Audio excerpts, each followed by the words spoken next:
Please buy me a bag. Arriving late at night at our house, my 6-year-old granddaughter stood in front of the entrance, making a request. "What's going on? And you're wearing such tattered clothes?" As I inquired, I remembered that the next day was the entrance ceremony. Deep wrinkles were etched on my husband's forehead as he stood beside me. "There's no way I'm buying." Hearing my husband's loud voice, my granddaughter despaired and burst into tears. "How could you say such a thing?" I tried to reprimand him, but to my surprise, my husband made an even more astonishing move. We, as a couple, have a son named Bob. He's married and at 27 and the father of a 6-year-old child. The child's name is Noah, our first grandchild, but we've hardly seen them. I wonder if our son, his wife, and Noah are all doing well. It seems like our daughter-in-law is busy with work. We shouldn't interfere. We felt apologetic that Bob's wife, Sarah, was working because he hadn't yet settled into a steady job. It's not easy for us to just casually say we want to see our grandchild. Although we usually watched over them like that, we should have gone to see our son's family at least once. We never imagined things would turn out like this. I am going to be a father. 7 years ago, when Bob was a sophomore in college, he suddenly confessed that his girlfriend was pregnant. "What did you say?" We were furious with our son for putting such emotional strain on his partner. Upon hearing the story, we learned that his partner was a university administrator, 12 years older than him. We got close while discussing school procedures. But Sarah said today would be okay. Don't blame others. If you had treated your partner properly, things wouldn't have gone out of order. We scolded our son and hurriedly went to apologize to Sarah's family with a gift. "I'm truly sorry for what happened to your precious daughter." Our son says he wants to become a university professor, but we'll make him drop out and work. Her parents greeted our heartfelt apologies with beaming smiles. "Bob doesn't need to drop out of university. I'll support him, so it's okay. I want young Bob to become a great professor." And even her parents said, "Our daughter is so picky about men that she's 34 now. Bringing home such a promising young boyfriend." "None of my friends have a young husband who will become a professor in the future. I'll show those who laughed at me for being behind the times." With that declaration, Sarah laughed loudly throughout the room. Then, our son and his girlfriend immediately got married and had a flashy wedding, inviting over 100 guests from the bride's side. The following year, our granddaughter Noah was born safely, and everything went smoothly. But still, we couldn't help but feel guilty about Sarah getting pregnant before us. Even after my granddaughter was born, my son was still a student. My husband and I supported him financially, assisting with expenses for every event, New Year, birthday, and Christmas. Then, one day when my granddaughter turned 1.5. Raising a child costs money, and we're struggling to make ends meet. Our family might starve. Out of the blue, Bob came to our house asking for help. After discussing it, my husband and I decided to send our son and his wife $1,000 each month for living expenses. It was a significant amount, but I thought I could manage by working part-time. I wonder if they are all right? Bob lacks initiative. Filled with anxiety, I yearned to see Sarah and my granddaughter, but Sarah was busy juggling work and childcare, and I never seemed to find the right timing. Even when Noah turned 2 and Bob entered graduate school, we still couldn't meet our granddaughter. Thinking about Sarah's struggles to support the family, I couldn't bring myself to say, "I want to see my grandchild." I suppressed my desire to see Noah. Surely, I told myself, if my son becomes a professor, I'll be able to see them. That's what I convinced myself. Looking back now, neither this endurance nor the guilt was necessary at all. About 4 years passed, and it was March, when the cherry blossom buds were swelling. Late one night, the doorbell rang at our house. Who could it be? Suspicious, my husband and I opened the door. Please buy me a bag. To our surprise, our granddaughter was standing at the entrance, making a request. Noah. What's going on? She was painfully thin, with unkempt hair. I was taken aback as I rushed over, remembering that the next day was the elementary school entrance ceremony. My granddaughter collapsed in tears, sobbing uncontrollably. Then, my husband, seeing Noah rubbing her forehead against the ground, shouted, There's no way I'm buying. Hearing his loud voice, our granddaughter looked up with a despairing expression and wailed, Why would you say that? As I tried to intervene, my husband continued without hesitation. We don't need to buy now. I already have a bag at home. Huh? Surprised by my husband's words, my granddaughter stopped crying abruptly. According to her, he had already bought the bag for her. It was news to me, and my mind was in turmoil, but it was still a cold night in March.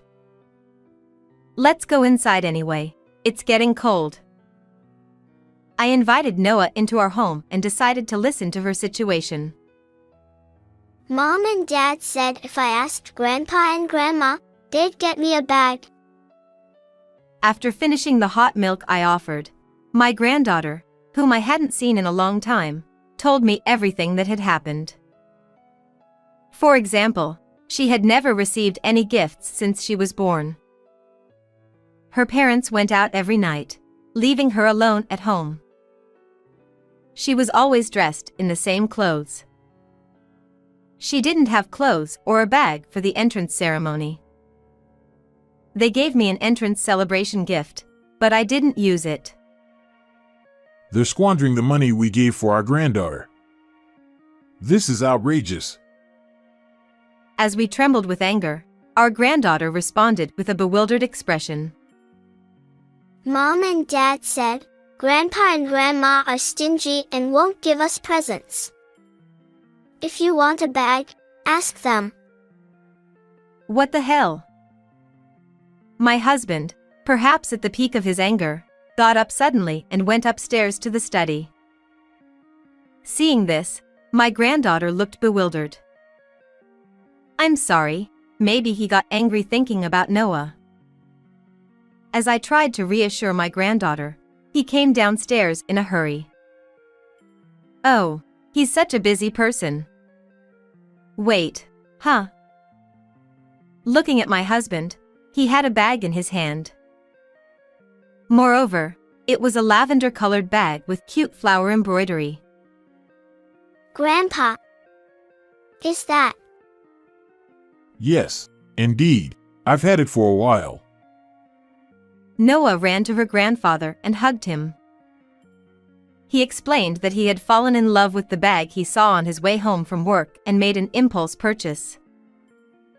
He thought he wouldn't give it to her anyway, so he had hidden it in the back of the closet in the study. It's cute, isn't it? With flowers. Perfect for Noah. Blushing, he helped Noah put on the backpack.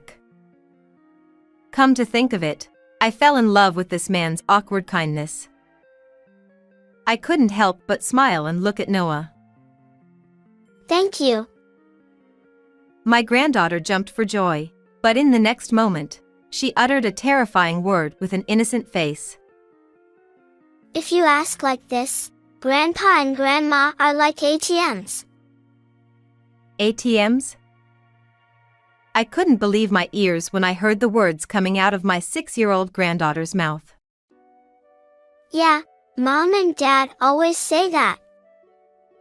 My husband, who had been gazing affectionately at our granddaughter's bag, suddenly had a sharp glint in his eyes. Would you mind telling us more about that? Noah, seemingly unaware, smiled as she told us about the situation at home. According to her, her stepmother had been cold to her, saying, "I only got pregnant to marry a young man. You're worthless." My son also often said things like, "Having a child increases your credibility at university." Parents are like ATMs in their daily conversations. What the hell? How despicable. My husband and I were furious and determined to get revenge. Immediately, my husband started making phone calls everywhere. Meanwhile, I also contacted my son as if nothing had happened. Noah came to our house, but she's tired and fell asleep. I'll send her directly to the entrance ceremony tomorrow.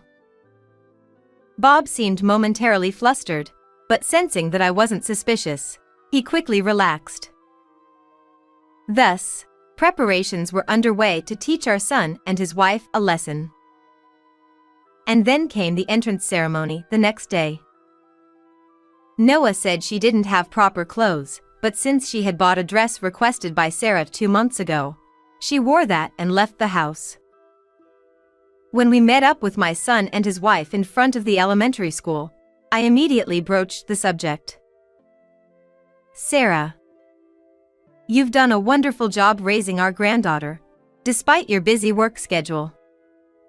Why don't you both take a trip together?"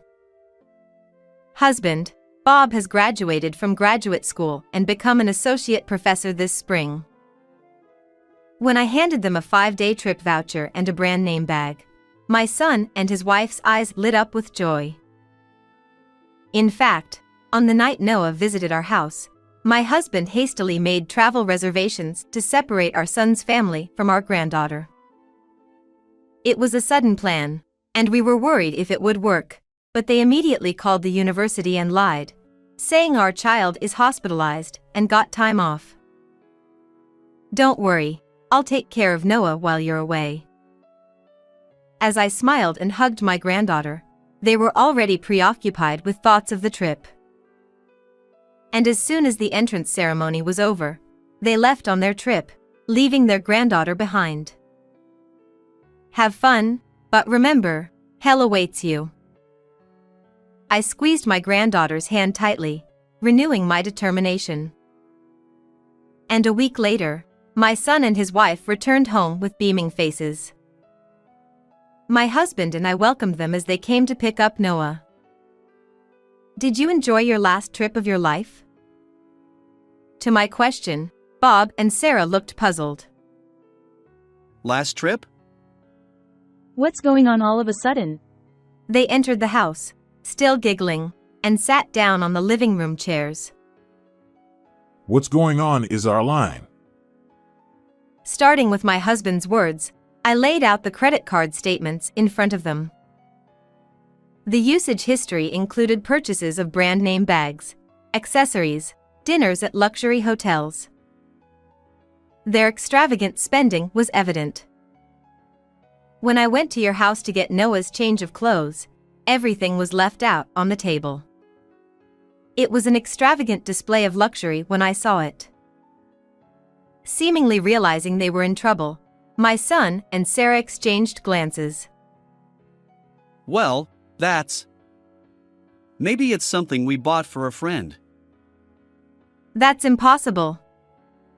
We see through all your lies. I opened up the family computer and showed them the listing history on a flea market app. There, we found clothes and toys we had bought for our granddaughter being sold as new. You were planning to resell them and keep the money instead of giving them to Noah, weren't you? My husband scolded them harshly. Maybe it was just a misunderstanding? Don't play dumb. Next, I pulled up my daughter-in-law's social media screen on the computer. There were posts about living an elegant life with the associate professor, showing off their luxurious lifestyle. I also found my son's blog, titled Becoming a Professor with Great Cost Performance. How to gain status without much effort. In essence, he was writing about how to suck up to his parents. I thought you had a noble goal in your research, but were you really thinking about such things? My husband's anger flared, and they both looked like they were about to cry. It was just a joke for some relaxation. Yes. Childcare is busy, and I needed some retail therapy and social media for a change. The childish excuses from the young couple. That's also a lie. We know you weren't properly raising your child. In fact, while Bob and Sarah were on their trip, my husband and I had investigated by leaving our granddaughter at a nursery and asking around the neighborhood. The kindergarten teacher told us there were only 2 changes of clothes, and the neighbors seemed to know that Noah was left alone until late at night. If there's a trial, I'd like to testify, the teacher and neighbors offered. You've got it all wrong. My son retorted with a defiant attitude, while his wife nodded beside him. With a heavy sigh, I took out a recording device and pressed the play button. Going on a trip is lucky, right? They give us money every month, so they're really useful ATMs. Exactly. We have to squeeze money out of Grandma and Grandpa using Noah. I didn't think I needed a kid, but surprisingly, they're quite useful. I'll let them live as long as they don't become a nuisance. The conversation and loud laughter echoed from the recording device, causing the young couple to turn pale. How did you record this conversation? I rigged the bottom of the bag you were given as a gift. I planted a bug in it. It's set up to send everything to my smartphone in real time, so I hear everything. Isn't that going too much? Throwing the bag aside, Sarah glared at me. Going too much? Which one of us went too much? Both the recordings and the results of the investigation have been submitted to the court through our lawyer. We're preparing to become Noah's legal guardians. As I declared loudly, they started making a commotion with shocked faces. What the hell are you doing, interfering like this? It's just a little luxury, geez. Ignoring their words, I made a call on my smartphone. Yes, I'd like to speak to the honorary professor of your university. Please hurry up. Upon hearing honorary professor, my son answered the phone with round eyes. The professor on the other end had been the one who guided my son towards becoming a professor. Hello? As Bob timidly spoke, loud yelling could be heard even from a distance. Can someone who can't even take care of their own child nurture others at the university? Don't ever show your face here again. The professor said and hung up. Hold on. Professor. Bob's path to becoming a professor, which had seemed smooth sailing, was abruptly closed, causing him to panic. But soon, the ringing stopped, and the university dean came on the line. Please hand the phone to Sarah, he said, and this time, my daughter-in-law nervously took the phone. While we turned a blind eye to your marriage to a student out of love, given the current situation, I doubt your qualifications as a university staff member. You're fired. Her boss came the cold voice of the dean through the smartphone. This is outrageous. But the call from the dean was cut off, leaving a desperate Sarah, who resorted to her last resort. My parents won't stay silent. They forced me into pregnancy. Snorting, she began dialing on her own smartphone. Mom? Listen to me. Bob's parents are... what? Disowning? Why all of a sudden? Her eyes widened as she held her smartphone in one hand. In fact, we had already contacted her parents. Turned out, her parents had also been unable to see their granddaughter and had been providing financial support. When I emailed them photos of the credit card statements, Sarah's parents were furious. They said, we're disowning them and sided with us. This means we've lost everything. We were finally living a good life. Dad, Mom, we got carried away. I'm sorry. Please forgive us. The suddenly timid couple pleaded with us, tears in their eyes. Handling a child's life so casually won't be forgiven. We'll take care of Noah. You'll money back the full $12.5 million we've given you for living expenses, university, and graduate school tuition. Please, have mercy. As the children slumped in despair, police officers burst through the door. We had contacted the police beforehand, just before Bob and Sarah returned home. I was going to become a professor. We were supposed to live lavishly with an invincible status.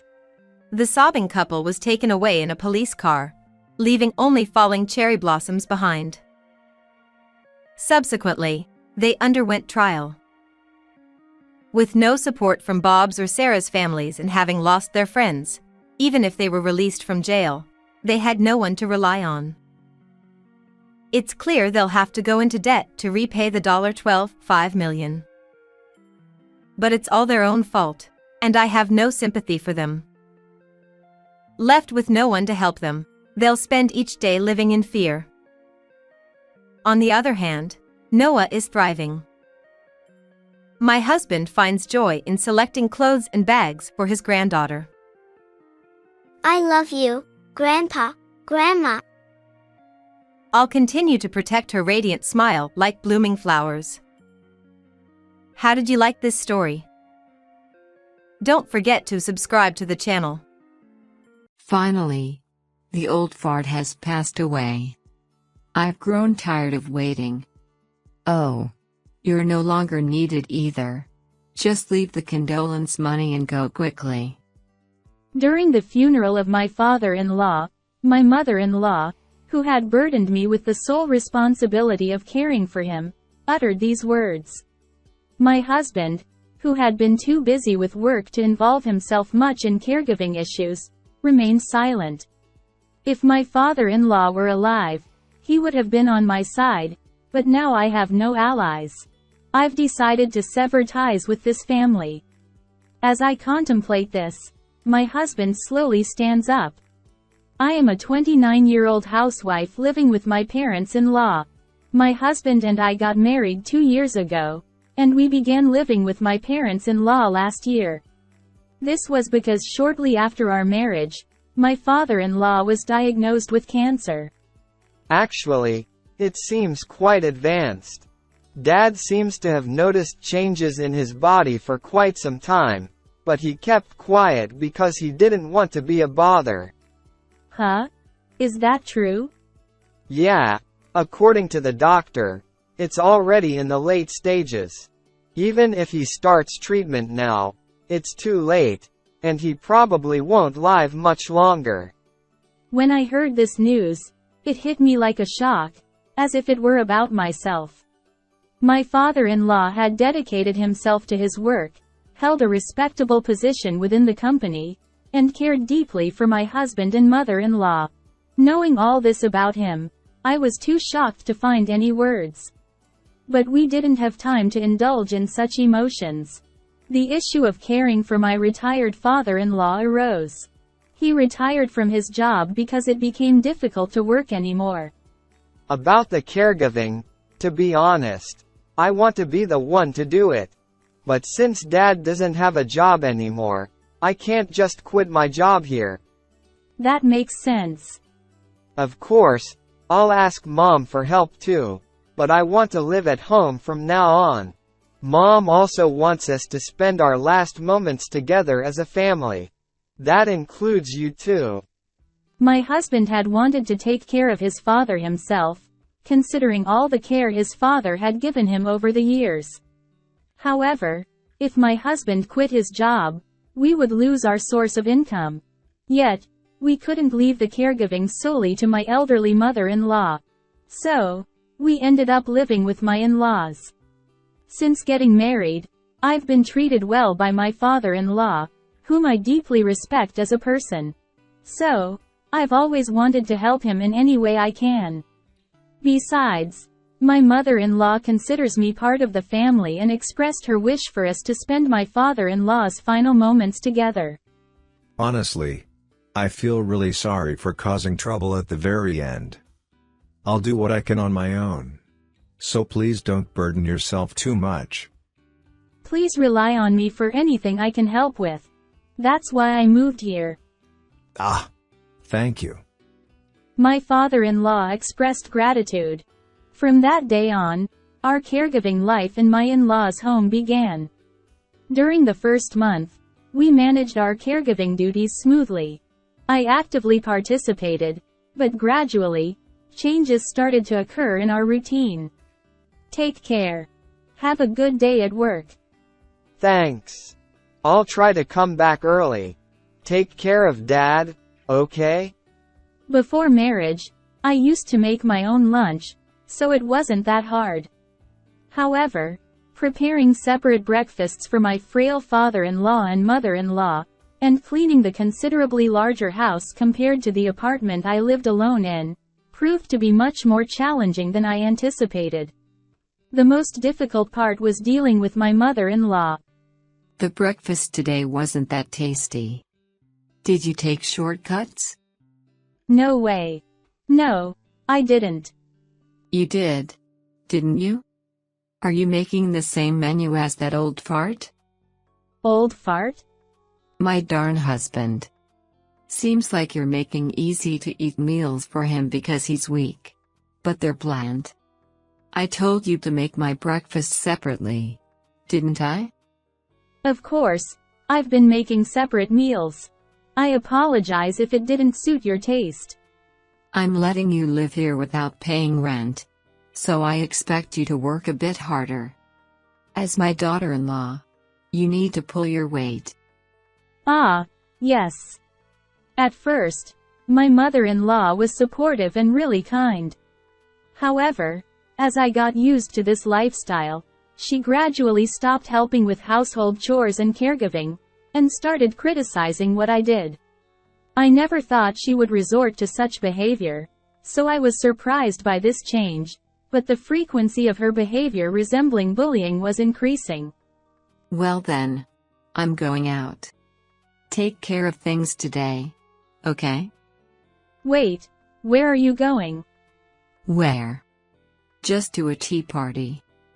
Well, today we have a meeting with the care manager, remember? I asked you to accompany my father-in-law to his appointment, didn't I? Oh, I forgot. Well, I have plans too. So can't you go instead? Even if you say that, I can't, that's why I asked you. Caring for him is your job, isn't it? Don't push it on me. Just fulfill your responsibilities properly. With that, my mother-in-law said nothing more and left, ignoring me. That day, there was a meeting with the care manager regarding my father-in-law's caregiving, so I couldn't accompany him to his appointment. I had informed her about it a week ago. Her selfishness and indifferent attitude towards my father-in-law's needs made me feel a bit angry. Sorry for burdening you so much. No, it's okay. I'm not bothered by it. I called the hospital earlier and rescheduled the appointment for tomorrow. Sorry about that. I felt sorry for making my father-in-law worry, realizing that all of this was due to my mother-in-law's selfish actions. I had gradually begun to feel dissatisfaction towards my mother-in-law, who left all the household chores and caregiving to me while she spent my father-in-law's savings on leisure activities. Sorry, can I talk to you about something? Sure. What's going on? It's about your mom. At first, we were working together. But lately, I've been handling everything on my own, both the housework and caregiving, and it's getting physically tough for me. But with Dad's condition, we can use long-term care insurance, can't we? Or can we get helpers to assist? That's true, But your mom doesn't want strangers seeing your dad in such a vulnerable state. Both your dad and I agree to getting helpers, though. I see. Could you try talking to her, even briefly? I know you're busy with work. I'm sorry to ask. Got it. I'll talk to her. After that, my husband talked to my mother-in-law, but there was no improvement in her behavior. The bullying towards me only escalated, and while the care manager tried to plan in a way that minimized my burden, the stress from both caregiving and the constant bullying took a toll on me mentally and physically. One day, as usual, I prepared my husband's lunch and saw him off, anticipating another dreary day ahead as I started on the household chores. Suddenly, a loud alarm sounded from my smartphone. In that instant, I rushed straight to my father-in-law's room. Please hold on. I'm calling an ambulance right away.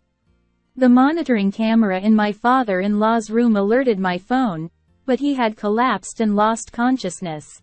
He was swiftly transported to the hospital, but a few hours later, he passed away. It was a heart-wrenching experience. Why did this happen so suddenly? I had cared for him as if he were my own father, and in the almost year-long span, our relationship had grown as deep as that of a real family.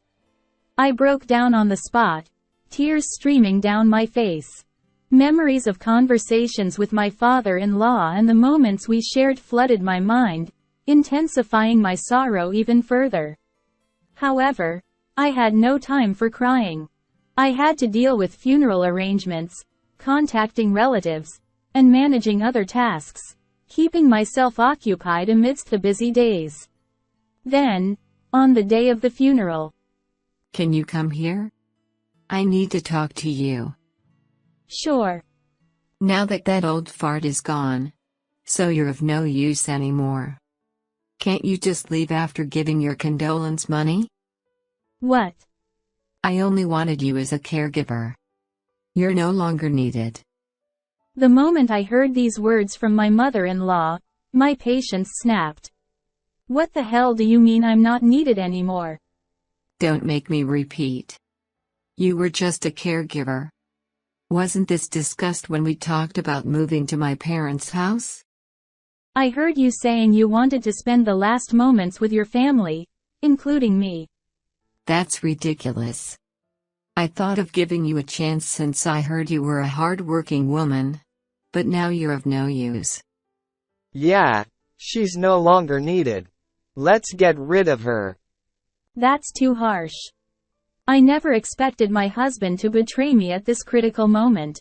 But if both of them thought of me this way, I'd gladly disappear from their sight. Since my father-in-law is gone, now seemed like the right time to sever ties with this family. Understood. Then, from now on. Hold on a second. What are you saying? It's my mother who should disappear. What? Excuse me? The moment I heard my husband's words, both my mother-in-law and I were taken aback. I had assumed my husband wasn't on my side, and even his reaction just now seemed like he was siding with my mother-in-law. Wait a minute, what do you mean? Disappear? Me? What are you talking about?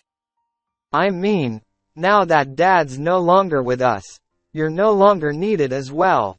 Towards the end, even Dad realized your true colors and didn't think you were necessary. What does that mean? My mother-in-law seemed taken aback by his words, and then she fell silent, leaving me with nothing but questions swirling in my mind. My husband, who had been too busy with work to intervene much in matters of caregiving and the relationship between me and my mother-in-law, seemed to know more than me. So, what do you think you are to me, huh? Do you think she's a maid or a caregiver or something like that? Well, it's not like that. But what? If it's not that, then you can't explain your words earlier, can you?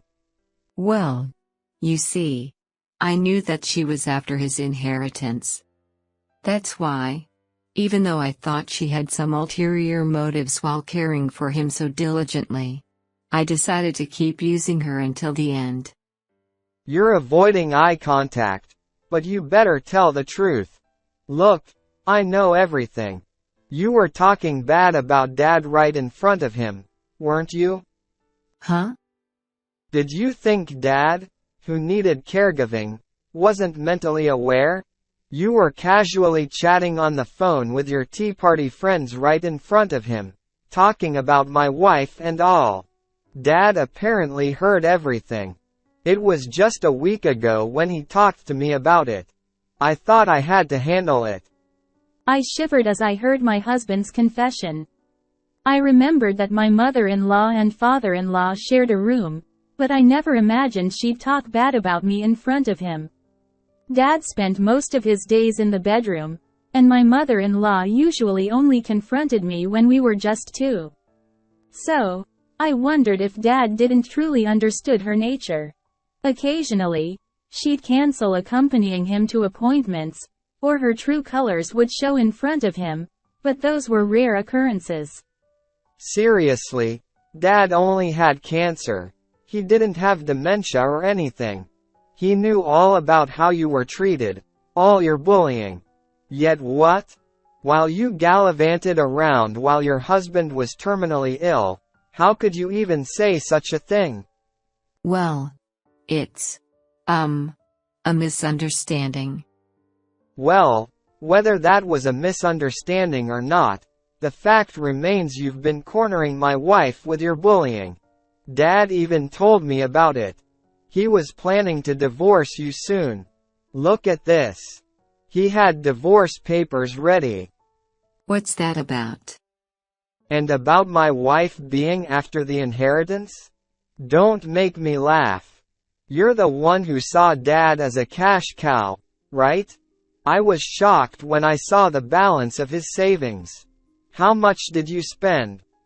Well, she did call him old fart, and went out quite often, but That's not true.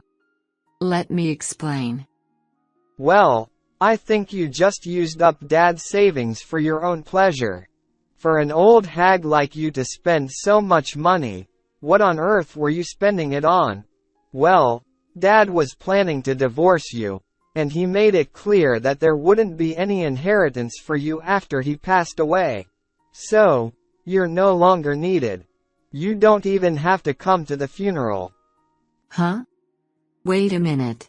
What do you mean there's no inheritance? What? After all this talk, you're still hung up on that? You really were just after the money. But seriously, did your dad really say he wouldn't leave her anything? Well, I have his will, so it's all good. He made quite a few preparations while he was alive, so everything's taken care of. Preparations? Don't just assume things. Please explain properly what you mean. Well, I guess explaining it in my own words might not do justice. Shall we read Dad's letter?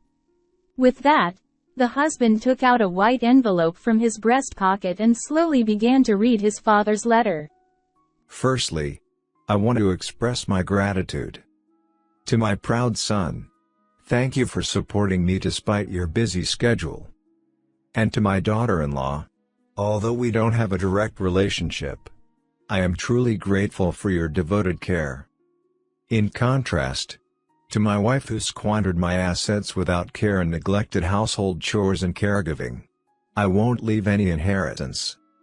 I hope to proceed with the process of disinheriting her after my death. Huh? Is this true? As the husband read aloud a portion of the will, the mother-in-law froze for a few seconds and collapsed to her knees. Trembling, she clasped her head with both hands and began to groan. What's this? That's a lie. Disinheritance? There's no way that'll hold up. Do you know how I've endured over these decades? I don't know how you've endured, but you were happy when Dad was diagnosed with cancer, weren't you? Besides, Dad doesn't wish to leave you any inheritance, and his intentions are clearly stated in the will. I will follow the will accordingly, and you better not expect any share." Stop kidding me.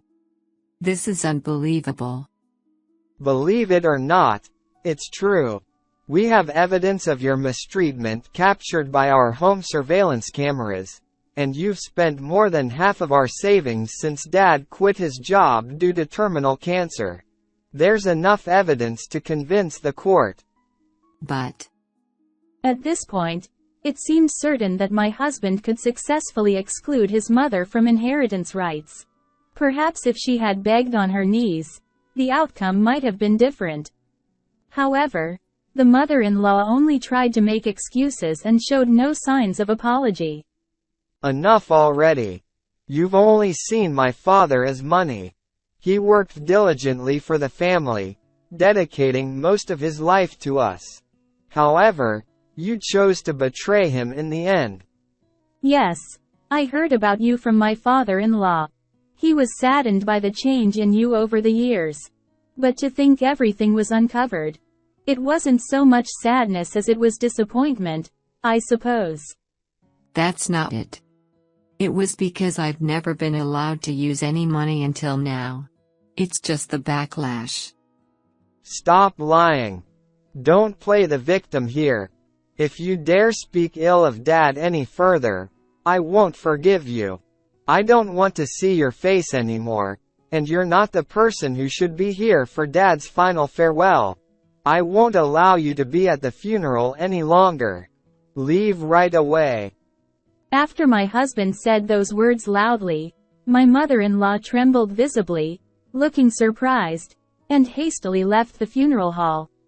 Afterward, I bid farewell to my father-in-law with my husband and the other attendees and returned to our family home. We gathered all the evidence remaining in the camera and initiated legal proceedings at the family court. Soon after, my mother-in-law was excluded from inheritance, and her inheritance rights were invalidated. However, a few days later, my mother-in-law showed up at our family home. Hey, isn't this going too far? Are you really going to abandon the mother who raised you all this time? I no longer consider you my mother, and I'll continue to see you as a total stranger from now on. Since you've been abandoned by both your husband and your own son, maybe it's time for you to face reality, isn't it? We don't need your condolence money, so please leave soon. Such impudence from a cheeky little girl. The mother-in-law was completely furious, her face turning red with anger as if she could explode any moment. Dad decided to leave all his assets to such a cheeky little girl, leaving you with nothing. Isn't it about time you accepted that reality? Well, Dad did some terrible things too. He should have divorced you right away instead of dragging it out like this. That's how we ended up with an incompetent who's been comfortably lounging around for a long time under the care of a husband with a decent salary. In spite of that, you come here boasting about being stronger than anyone else. Does such a person even have a job? Well, we're planning to sell this house and move anyway. We're starting a new life, so you might as well enjoy what little life you have left. With that, my husband slammed the door shut.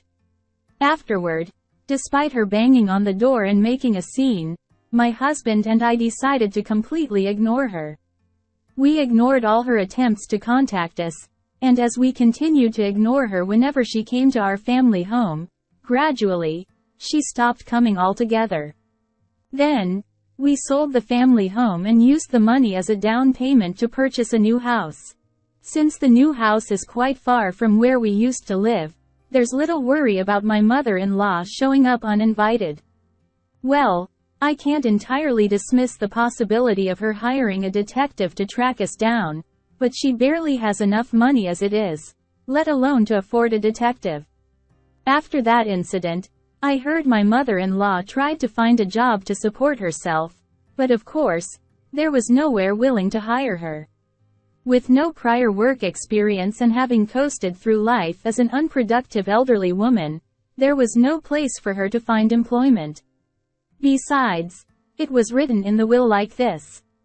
Since she's always been bossing people around, she should experience the same hardships. Whether my father-in-law foresaw this outcome or not, my mother-in-law seems to be barely scraping by as a burden to society, not even having opportunities to be exploited by others. Earning daily wages doing odd jobs just to afford food for the day and gather enough strength to survive tomorrow. I don't know if she finds any joy in this way of living, but one thing is for certain.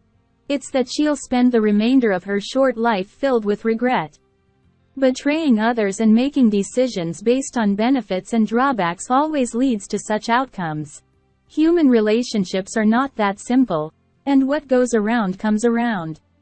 I'll take my mother-in-law as a lesson and make sure not to lead such a miserable life in my old age.